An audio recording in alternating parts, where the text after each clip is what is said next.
بسم الله الرحمن الرحيم نحمده ونصلي ونسلم على رسوله الكريم أما بعد قال النبي صلى الله عليه وسلم الغيبة أشد من الزنا أو كما قال عليه الصلاة والسلام۔ حضور نبی کریم صلی اللہ علیہ وسلم نے ارشاد فرمایا کہ غیبت زنا سے زیادہ سخت گناہ ہے۔ غیبت کیا ہے؟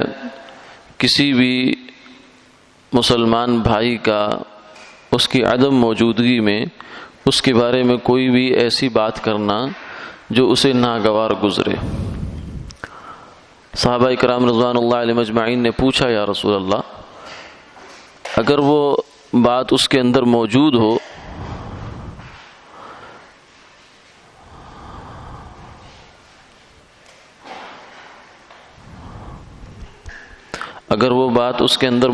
ہو تو پھر بھی غیبت ہے؟ فرمایا ہاں جبھی تو غیبت ہے۔ اگر وہ عیب اس کے اندر موجود نہ ہو اور پھر اس کو ذکر کرنا، یہ تو بہتان ہے اور یہ تو بہت زیادہ بڑا گناہ ہے۔ غیبت تو اسی وقت ہے جو عیب موجود ہے اس کا تذکرہ کرنا بغیر کسی شرعی وجہ کے۔ شرعی وجہ اس سے مستثنا ہے۔ مثلا کسی نے کسی پر ظلم کیا، تب کسی فریاد رسی کے لیے، داد رسی کے لیے جا کر اس کا تذکرہ کرنا، یہ غیبت نہیں ہے۔ اسی طریقے سے اگر کسی نے کسی سے کوئی رائے مانگی ہے، کاروبار کرنا ہے، رشتہ کرنا ہے، تو اس کے بارے میں صحیح رائے دے دینا، اس سلسلے میں اگر آدمی کا کوئی عیب بیان کرنا پڑے تو اس کی بھی شریعت اجازت دیتی ہے، گنجائش ہے۔ باقی اس کے علاوہ عام حالات میں کسی کے بارے میں اس کے عیوب بیان کرتے رہنا، یہ غیبت کہلاتا ہے اور یہ بہت شدید گناہ ہے۔ اسے زنا سے بڑا گناہ کہا گیا۔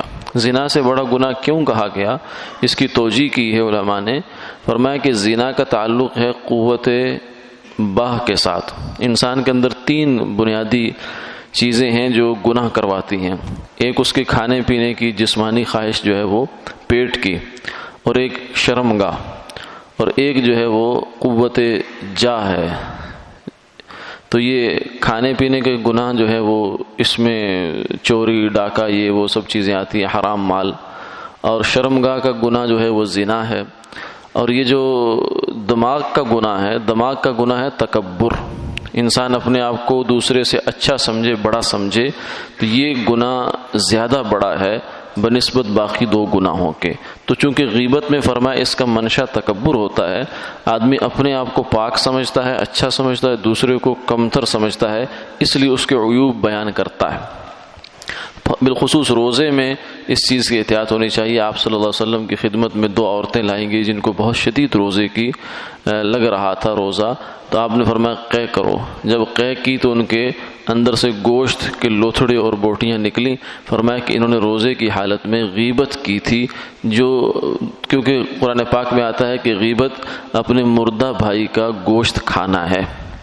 تو یہ فرمایا کہ ان کی یہ جو ہے سامنے نظر آ گیا، کبھی کبھی اللہ دکھا دیتے ہیں، تو اس لیے غیبت سے بہت زیادہ احتیاط ہونی چاہیے۔ آدمی خاموش رہے تاکہ کم سے کم اس کی نیکیاں ضائع تو نہ جائیں۔